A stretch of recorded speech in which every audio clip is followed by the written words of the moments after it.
우리 서로 많이 보고 싶었죠, 그죠? 예, 우리 많이 보고 싶었을 텐데 서로 우리 박수로 우리 서로 환영하면서 은혜 받읍시다. 인사하겠습니다. 은혜 받읍시다. 네, 우리 이현재 권사님 허리 때문에 그동안 누워 계시고 또 치료 받으셨는데 오늘 벌떡 일어나셔서 교회에 나와서 너무 반갑고 또 감사합니다. 기도해 주셔서 감사하고 또 우리 정미란 이사님 또 성대 수술해서 아멘하고 싶고 찬양하고 싶어도 지금 못하는데 가장 밝은 얼굴로 하나님 앞에 예배드리고 있습니다. 너무 감사하고요. 여러분들 평일 예배가 없어서 일주일 동안 못 봐서 그런지 너무 보고 싶었고 사랑합니다. 사랑합니다. 안 사랑해요 저를? 이런 얘기하기 저도 쑥스럽고 정말로 입에서 잘 안 나오는데 저는 이제 하는 겁니다. 그래서 여러분들이 자꾸 훈련하고 서로 사랑하고 고백하고 더 훈련되어서 우리 교회에 하나님의 크신 사랑과 은혜가 넘쳐흐르기를 예수 이름으로 축복합니다. 여러분 혹시 여러분 빚을 져본 적이 있으세요? 빚. 뭐 학자금 대출이나 아니면 사업상의 빚일 수도 있죠.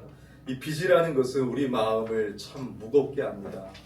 이 빚 때문에 다 이자 나갈 날짜가 다가오는데 이것도 어떻게 갚나 하면서 마음이 편치 않을 때가 있습니다. 자, 그런데 그렇게 많은 빚이 있는데 갑자기 어느 부자가 갑자기 와가지고 우리의 빚을 다 갚아준다면 얼마나 좋겠어요.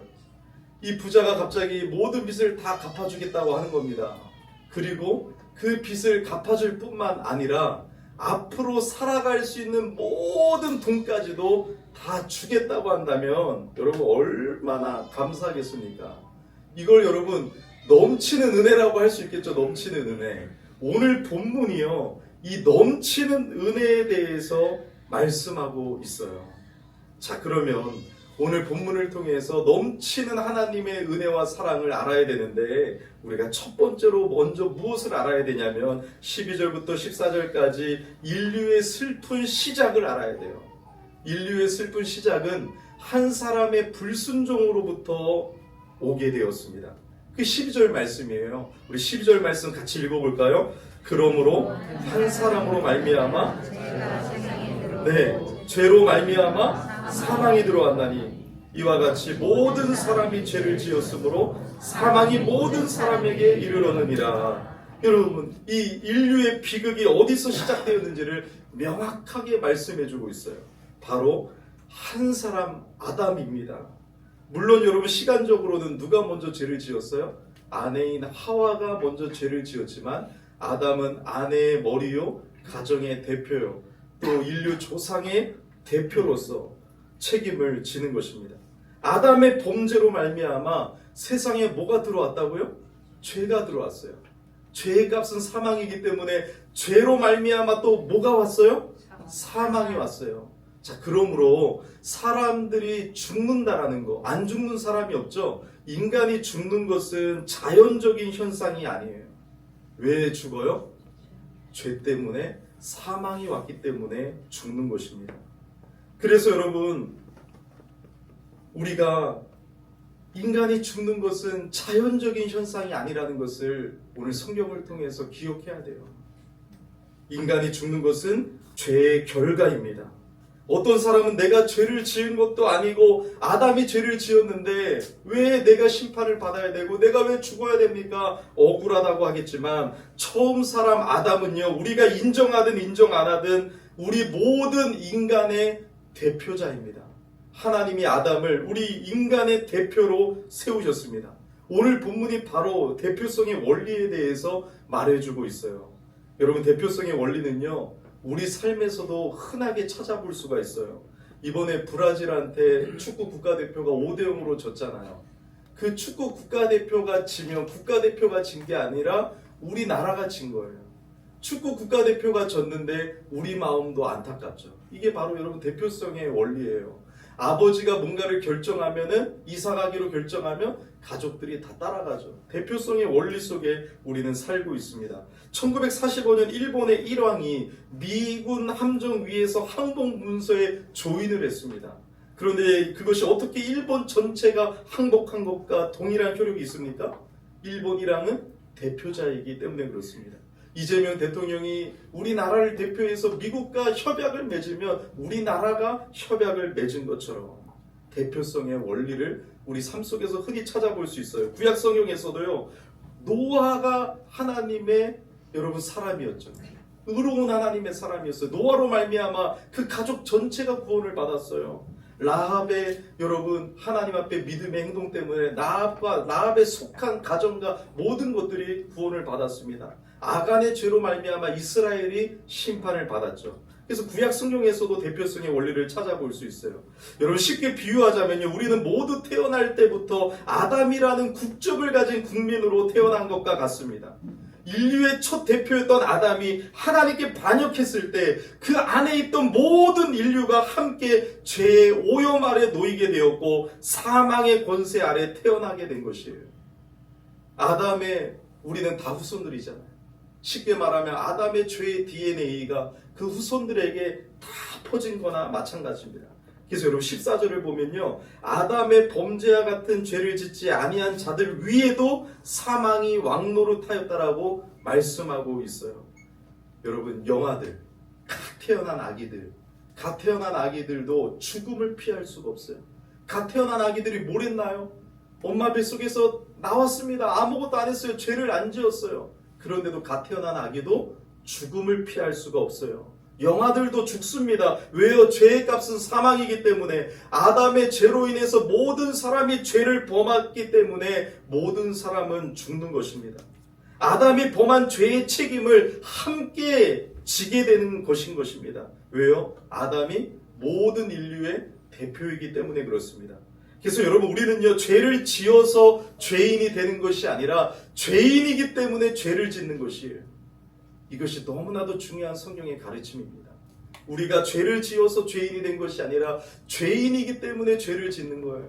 사과나무에 사과가 열리듯이 우리가 죄인이기 때문에 죄를 짓는 것입니다. 이것을 여러분 원죄라고 해요. 모든 사람은 원죄를 가지고 있습니다. 원죄라는 이 신학적인 용어는 원래적 죄책을 말해요. 원래적 죄책. 태어나면서부터 갖게 되는 죄에 대한 책임을 말하는 것입니다. 그 결과로 우리 모든 사람은 날마다 자범죄를 짓게 되어 있어요. 죄인이기 때문에 죄를 짓는 것입니다.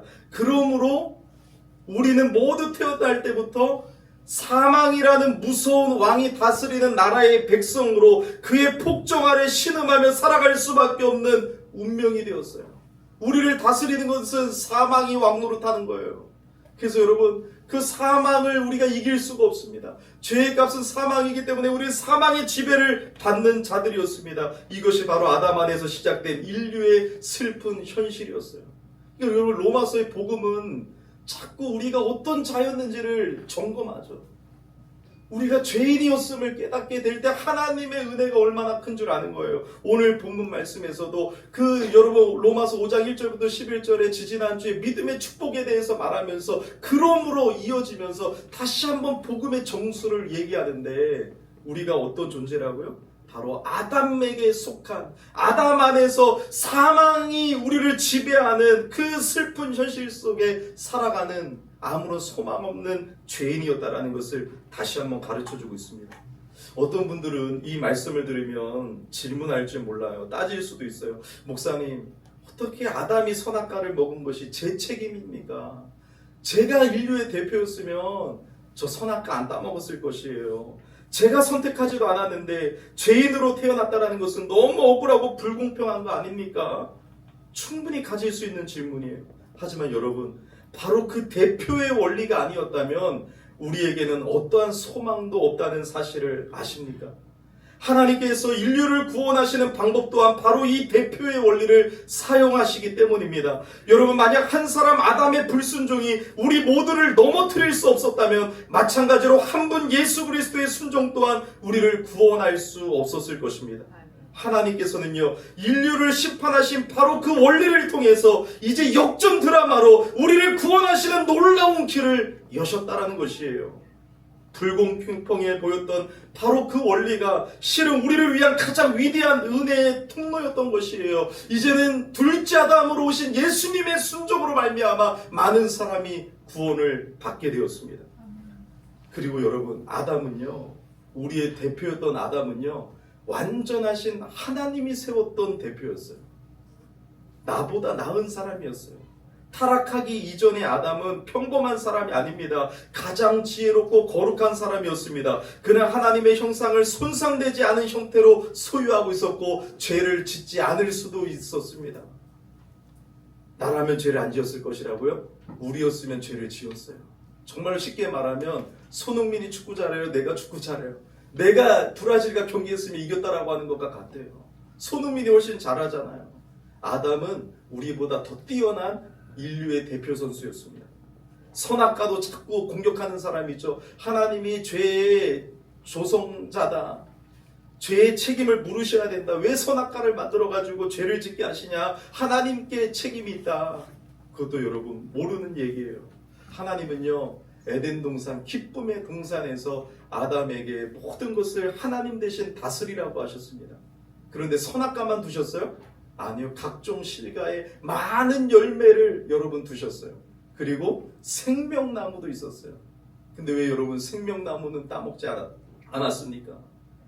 여러분 선악과는요, 그 동산 중앙에 하나님께서 두심으로 말미암아 아담이 지금 하나님 대신 다스리고 있지만 너에게 선악과를 따먹지 말라고 명령하신 분이 계심을 늘 자각하고 깨닫게 해주셨던 놀라운 은혜였어요. 너가 왕이 아니라 이 선악과를 따먹지 말라고 한 하나님이 왕이시다. 그래서 여러분 많은 것을 누리게 하셨지만 한 가지 선악과를 금하신 것은 창조주 하나님과 피조물인 우리 인간의 구분을 위한 상징적인 조치였어요. 또한 그 명령을 통해서 우리 인간의 본분이 하나님께 순종할 때 가장 행복할 수 있다는 것을 보여준 것이 선악과를 따먹지 말라. 그 하나님의 말씀에 순종할 때 우리 인간은 가장 행복할 수 있다. 마치 물고기가 어항 안에 물속에 있어야 행복한데 뛰쳐나오면 죽게 되는데 하나님의 법 아래에 있어야지 우리가 행복할 수 있다는 것을 보여주신 우리를 보호하는 놀라운 하나님의 은혜의 법인 것입니다. 자, 또 무엇을 알아야 되냐면 이제 놀라운 반전이 일어났습니다. 15절부터 17절까지 그 이야기가 나오는데요. 이제 한 사람의 순종에 대해서 말씀하고 있습니다. 바로 두 번째 대표. 첫 번째 아담은 실패했지만 하나님이 우리를 구원하기 위하여 두 번째 대표를 보내셨는데 그 분이 바로 예수 그리스도이십니다. 그래서 여러분 마태복음의 4장의 처음에 이 사단의 시험 얘기가 그냥 나오는 게 아니에요. 첫 번째 아담은 사단의 시험에서 졌지만 둘째 아담으로 오신 예수님은 광야에서 사탄의 시험에서 승리하셨습니다. 바울은 이 하나님의 선물이라고 지금 말씀하고 있어요. 하나님의 은사다. 은사가 선물이거든요. 예수님은 하나님의 선물이다. 예수님이 하나님의 선물이에요.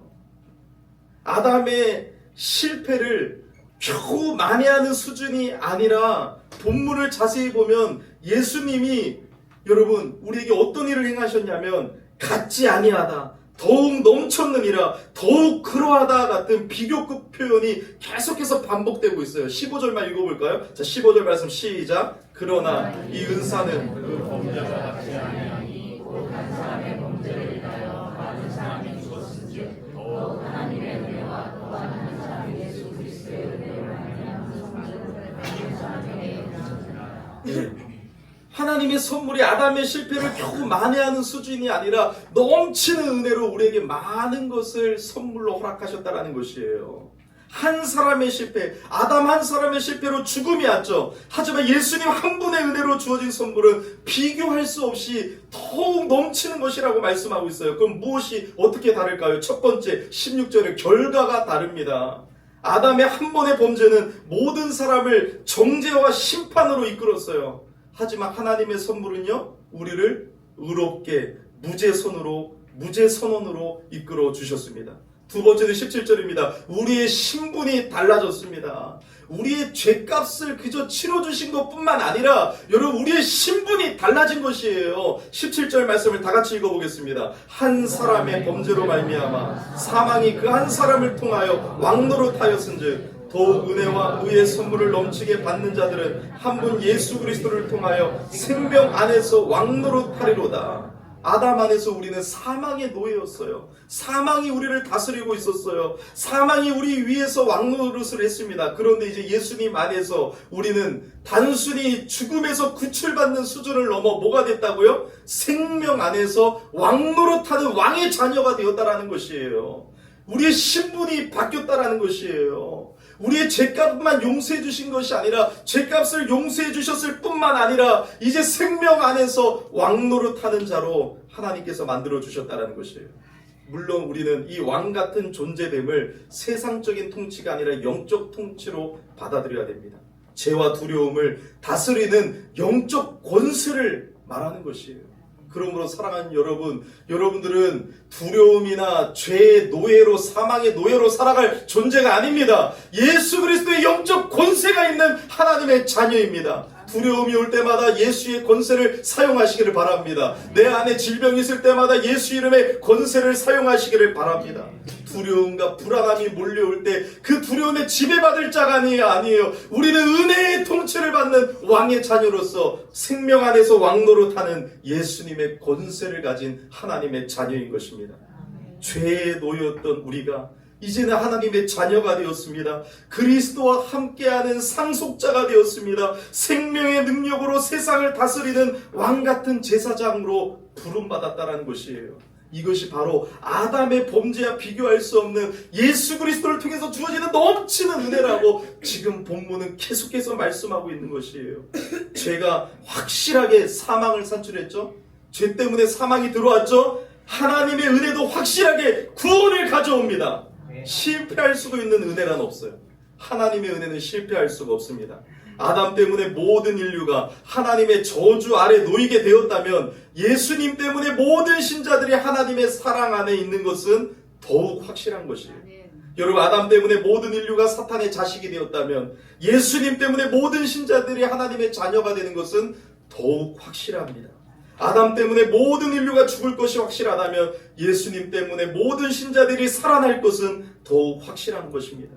아담 때문에 하나님께서 모든 인류를 심판하실 것이라면 예수님 때문에 하나님께서 모든 믿는 자들을 구원하실 것은 더욱 확실한 사실입니다. 그러므로 여러분, 우리가 이제 아담에게 속한 것이 아니라 예수님께 속한 것이 가장 큰 복이에요. 여러분들 이것을 정말로 넘치는 은혜임을 알고 기뻐하고 감사해야 돼요.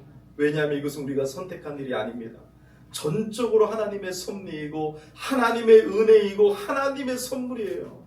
그래서 하나님의 은혜라고 하는 것이에요. 이제 우리 신자들의 대표는 아담이 아니라 예수 그리스도이십니다. 그래서 모든 인류의 대표는 아담이지만 모든 신자의 대표, 교회의 머리는 예수 그리스도이십니다. 우리 예수님께 속해 있습니다. 예수님께 속해 있기 때문에 복을 받았습니다. 넘치는 은혜를 받았습니다. 왕노릇하는 하나님의 자녀인 것입니다.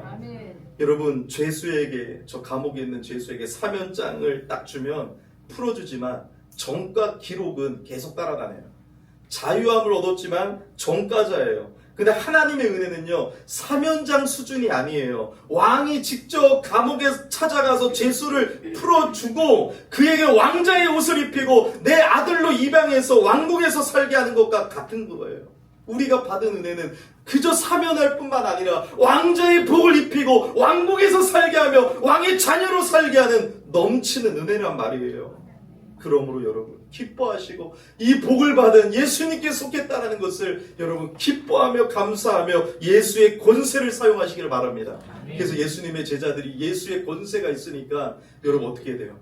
예수의 권세를 통하여 예수의 이름으로 병든 자를 일으키고 안전병을 일으키고 예수의 복음이 증거되고 사탄이 떠나가고 초대교회 성도들이 예수의 권세로 승리하잖아요. 교회는 예수님의 권세로 승리해야 될 줄 믿습니다.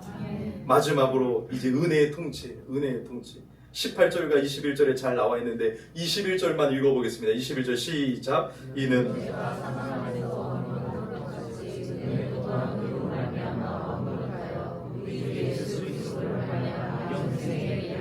아멘. 여러분, 우리의 죄가 이제 율법을 통해서 죄가 죄인 줄 알게 됐어요. 이 율법은 우리가 죄인인지를 드러내줍니다. 또 그리스도께로 인도하는 몽학 선생 역할을 해요. 그리고 율법은요, 은혜의 필요성을 드러내는 도구로 주어졌어요. 그래서 우리의 죄가 깊으면 깊을수록 하나님의 은혜는 더욱 넘치게 부어졌다는 사실을 제21절에 말씀하고 있어요. 죄가 홍수처럼 우리를 덮으려 할 때, 아무런 소망이 없을 때 하나님의 은혜는 그 홍수를 완전히 잠재우고도 남는 거대한 쓰나미처럼 밀려왔습니다. 그러므로 여러분, 죄의 세력이 대단한 것 같잖아요. 내가 죄의 유혹이 대단한 것 같아서 막 넘어질 때가 많잖아요. 아니에요. 오늘 본문이 뭘 말해요? 따라합시다. 하나님의 은혜가 더 강하다. 죄의 세력보다 하나님의 은혜가 더 강합니다. 그리스도 안에 있는 은혜와 생명의 능력이 죄의 세력보다 훨씬 더 강하고 능합니다. 죄는 여러분 세력으로 말할 수도 있어요. 우린 죄가 다스렸어요. 그 죄가 사망을 통해서 우리를 다스렸어요. 하지만 이제 예수 안에서 은혜가 우리를 다스립니다. 그래서 여러분, 우리 신자들은 은혜 아래에 있는 거예요. 은혜의 통치를 받는 거예요. 죄와 사망의 지배를 받는 것이 아니라, 죄의 세력 가운데 있는 것이 아니라, 우리는 하나님의 은혜의 통치를 받는 은혜의 자녀들이 된 것이에요. 얼마나 감사합니까? 그래서 여러분들이 여기 있을 수 있는 거예요. 일주일 동안도 여러분 멀어지지 아니하고 하나님의 은혜 안에 늘 소망이 있고 다시 일어나고 다시 새롭게 될 수 있는 것이라고요. 왜요? 여러분들을 지배하는 것이 바뀌어졌거든요. 예수 안에서 은혜의 통치를 받고 있거든요. 그래서 회개할 수 있어요. 다시 주님을 붙들고 살아갈 수가 있어요. 우리를 지배하는 게 뭐라고요? 은혜 아래 있다. 은혜의 통치다. 예수 그리스도, 은혜의 왕이신 예수 그리스도가 우리를 통치하고 계신다. 그래서 여러분, 그리스도 안에 있는 은혜와 생명의 능력이 죄의 세력보다 훨씬 더 강해요. 그래서 죄를 이길 수 있어요. 죄의 세력이 대단하다고 생각하지 마세요. 사탄이 여러분 대단하다라고 생각하지 마세요. 사탄은 아무것도 아니에요. 하나님의 은혜가 더 강합니다. 그래서 바울이 옛 왕국은 죄가 사망을 통해 다스리는 나라지만 새 왕국은 은혜가 을을 통해 다스리는 나라임을 지금 선포하고 있어요. 우리는 더 이상 폭군의 셰프처럼 폭군의 통치 아래 있지 않아요. 우리는 더 이상 죄와 사망이라는 폭군의 통치 아래 있지 않아요. 우리는 이제 은혜라는 인자하고 사랑이 많으신 왕의 통치 아래로 옮겨졌습니다. 이 나라의 법은 의로움이에요. 하나님의 은혜예요. 말씀이에요. 이 통치의 결과는 영원한 생명이에요. 얼마나 감사해요. 하나님이 다스리는 나라는 영원한 생명이에요. 얼마나 감사합니까? 사막에 샘이 넘쳐 흐르리라. 사막에 꽃이 피어 향내 내리라. 주님이 다스리는 그 나라가 오면은 사막에 뭐예요? 너무 오랜만에 부르니까 뭐 샘물이 넘치는 그런 하나님이 다스리는 나라. 얼마나 여러분 감사합니까? 감사합니다. 예수 그리스도를 믿는 순간 우리는 국적을 바꿨어요. 아담이라는 국적에서 이제는 여러분 사망의 나라에서 생명의 나라로, 죄의 왕국에서 은혜의 왕국으로 이민 온 것이나 마찬가지예요. 그래서 그걸 말씀이 뭐라고 표현해요? 흑암의 권세에 있던 우리들을 그의 사랑의 아들의 나라로 옮기셨도다. 우리는 하나님 나라의 대사와 같습니다. 여러분, 대사관이 비록 다른 나라 영토 위에 세워져 있지만 그 안에서는 본국의 법이 적용되는 것처럼 우리가 이 세상에 살고 있지만 우리 하나님 나라의 시민권자로서 은혜의 법이 우리를 다스리고 있습니다. 우리가 이 땅에서 살고 있지만 이 땅의 사망의 법 아래 있지 아니하고 우리 하나님의 사람들은 은혜의 통치를 받고 있습니다. 얼마나 감사해요. 은혜의 법이 우리를 다스리고 있어요. 그러므로 세상의 가치관으로 흔들리려고 할 때마다 우리는 은혜의 대사관 안으로 피해서 우리 왕의 보호와 통치를 누릴 수가 있게 된 것이에요. 이제 말씀을 맺겠습니다. 사랑하는 여러분, 로마서 5장을 통해서 믿음의 축복과 우리가 받는 넘치는 은혜가 얼마나 크고 영광스러운 것인지를 기억하세요. 이 모든 것이 왜 우리에게 주어졌어요? 따라합시다. 하나님이 나를 사랑하셔서. 하나님이 나를 사랑하십니다. 하나님이 여러분들을 너무나도 사랑하십니다. 그래서 여러분, 이제 이렇게 말할게요. 예수님의 십자가의 이 기쁜 소식은 이제는 굿뉴스가 아니에요. 이러면 또 이단될 텐데 끝까지 들어야 돼요. 굿뉴스가 아니다. 더 베스트 뉴스다. 감동이 없네. 좋은 소식이 아니라 최고의 소식이다. 네. 이제 굿뉴스로 전하지 말고 베스트 뉴스로 전하시기를 바랍니다. 빚을 탕감받는 수준이 아니라니까요. 왕의 자녀라는 상상할 수 없는 신분을 선물 받았습니다. 사망의 노예에서 이제는 생명 안에서 왕노릇하는 존재로 부름받았어요. 질문하세요, 속으로. 나는 지금 어느 왕의 통치 아래 살고 있는가? 물론 우리는요, 지금 겹치는 시대예요. 이미와 아직 사이에 있기 때문에 은혜의 왕국으로 옮겨졌지만 이미와 아직 사이에 있어요. 그래서 우리 안에 여전히 옛나라의 폭군이었던 죄된 본성이 남아있어서 죄가 우리 삶에 영향력을 행사하려고 속삭일 때가 많아요. 미움, 정욕, 거짓말, 교만이라는 옛 습관들이 너는 원래 내 백성이었잖아 라고 우리를 유혹합니다. 그럴 때마다 오늘 말씀을 기억하시고 선포하셔야 돼요. 이게 적용입니다. 자, 어떻게 하냐? 따라합시다. 나는 예수 그리스도를 통하여 생명 안에서 왕노릇하는 사람이다. 이걸 매일 선포하는 거예요. 그 어둠이 밀려올 때마다, 죄가 나에게 유혹을 하고 속삭일 때마다 나는 예수 그리스도를 통하여 생명 안에서 왕노릇하는 사람이다. 나는 죄에 굴복할 사람이 아니다. 나는 하나님의 왕자다. 하나님의 공주다. 선포하세요.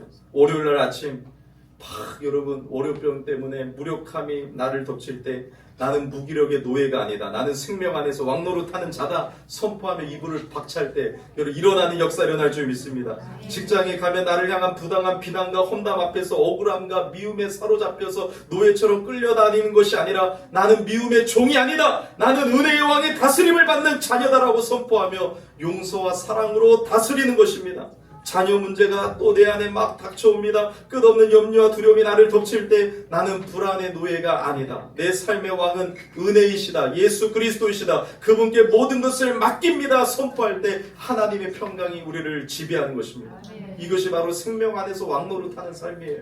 이제 여러분 무엇에도 얽매이지 말고 진리가 우리를 자유케 하셨기 때문에 사랑하는 여러분, 이 한 주간 그리고 남은 평생을 우리를 다스리시는 새로운 왕, 넘치는 은혜의 통치 아래에서 기쁨과 자유를 누리고 왕같은 제사장으로 당당하게 믿음으로 살아가는 저와 여러분이 되기를 예수 이름으로 축원드립니다.